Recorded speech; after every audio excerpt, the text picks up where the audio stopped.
Welcome into the In the Money podcast for KeenelandSelect.com for Saturday, December 9th. Tom Leach along with Jim Goodman, Keeneland's Director of Mutuals and Simulcasting. And we should say congratulations to Mr. Goodman. Gave you the pick 4 last week, nailing that. The tricky one was nailing the first-time starter on the first leg, and we both, if we had followed our normal procedure, we'd have both hit it because we'd have just used all, but we tried to keep the ticket more affordable, and you picked, of your 6 horses, you had the right one. So good job. That's right. You had 6 and I had 6. Well, thanks. Every once in a while it works out. I was hoping for a bigger payout because that was a $32 horse to start. It got pretty chalky after that.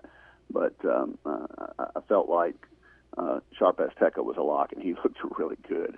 Yes, he was very impressive. And all the horses coming out of the Breeders' Cup, not just in that race, but the others, showed up very well. So it'll be something to think about as we see them show up here in the next few weeks in other spots out west or down south. We're going to go down south today to the New Orleans, to the fairgrounds for our podcast races. We're going to focus in on Louisiana Champions Day, and we're going to talk about the late pick 4 and focus in on the Classic, which is 1 1/8 miles for 3-year-olds and up. And I thought a nice betting race, no, I didn't see a standout in here. I actually took kind of an unusual pick, but let's see where you went in the Classic. Well, when I first looked at it, I thought that Mobile Bay was a standout. But then after I looked a little longer, I mean, he's been off for 10 months now, and even though he won the race last year, I think he's vulnerable here. I think you have to use him. But I actually went up going to McGee's, the 2-horse on the not on the inside, but the 2-horse for Delmar Caldwell. I'm not familiar with Delmar Caldwell, but I looked at some of the stats there. And going turf to dirt, he is 38%. So that helps. Horse is in really good form right now. Nice prep race last time out. Only got beat by 3/4 length. So I'm gonna go with McGee's. I don't have a strong opinion here, but he's got some dirt numbers that certainly fit. And the other thing that when we're handicapping this entire card, as we're reporting this, New Orleans got drenched on Thursday. So they've got a rain snow band coming through there just north of there in the morning, so it may be a sloppy track, and if that happens, McGee's is 2 for 5 on a wet track and moves way up, I think, with a 401 wet number. Also going to use extra credit the 8 under pressure. The 7 won Delta at odds on, moving way up in class, and the horse called Grand Basin, the 6-horse, also loves fairgrounds. Been around a long time. 6 for 16 at fairgrounds, but anytime you won 6 races on that racetrack, you've got to look. And the distance may be a problem for him, but I think he's got a shot as well. But my pick is McGee's. Got to use Mobile Bay, and Mobile Bay may win by 5. He may be ready off that playoff, but I'm going to take a chance that he's not ready and try to play against him.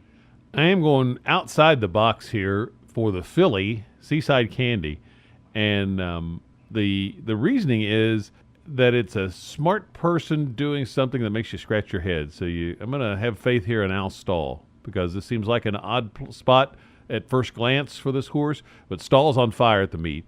And he claimed this horse in August, and obviously he knew he was going to be at the fairgrounds, and he knew this was coming up, and he gave this horse some time off, and she came back with a dramatically improved buyer of 81 and was a winner. And that just has all the looks, just to see when he claimed her, knowing this day was coming, this just has a look of like, okay, I think she can win on Champions Day. Let's claim this filly, get a race in her, and then maybe see this was the best spot. I don't know whether it's the distance he likes or the competition or what, but I'm just going to, on that angle, to take a play here, and I think I'll get a good price on this one, Seaside Candy, the 5, and then most of the ones you mentioned, Mobile Bay, Under Pressure, Grand Basin, were the first ones I listed, and then I've got to throw extra credit in there too, the 8, just out of respect for Brad Cox. So I'm not going to take a strong stand in the pick 4 on Seaside Candy though, because I'm going to use all 5 of those horses I just mentioned in the pick 4. I am going to single in the next leg, the Champions Day Sprint, and stand him up. 94 buyer figure in the first start off a short layoff, 4 for 6 at the fairgrounds. The 4 Giacomo Song intrigues me as well, but to keep the ticket affordable, I'm going to single the 3 here, stand me up off that big buyer figure last time. In the 12th race, I'm going to go 4 deep with My Miss Chiff, Wheatfield, Electrocutioner, and Sunny Oak.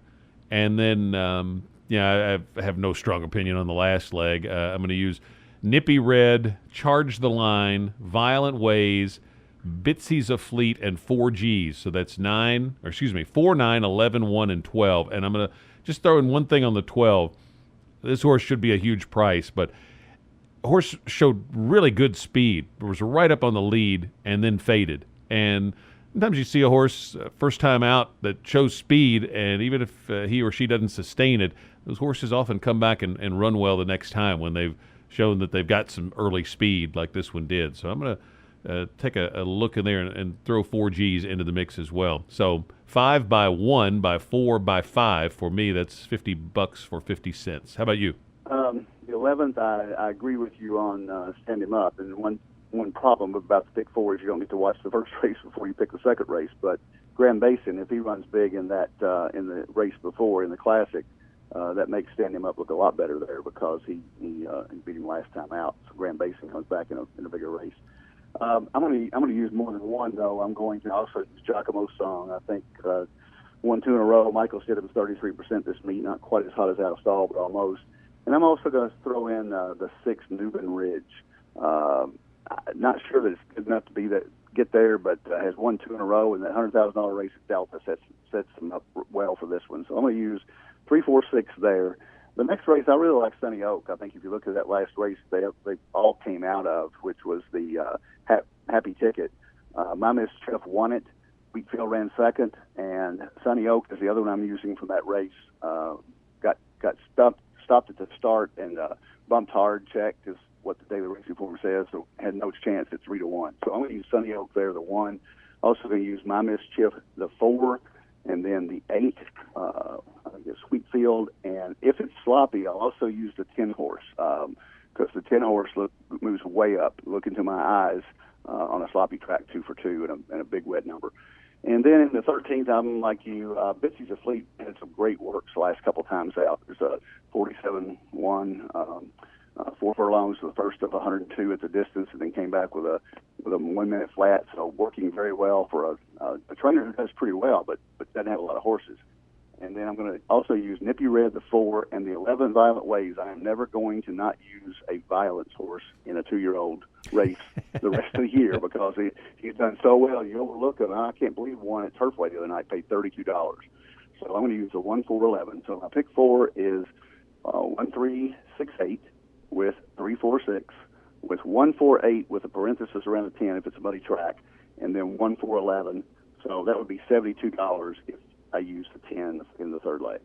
Best of luck with your wagers on the Saturday card. Be you playing at Fairgrounds or somewhere else. And we'll be back next week for another edition of the In the Money podcast for KeenelandSelect.com.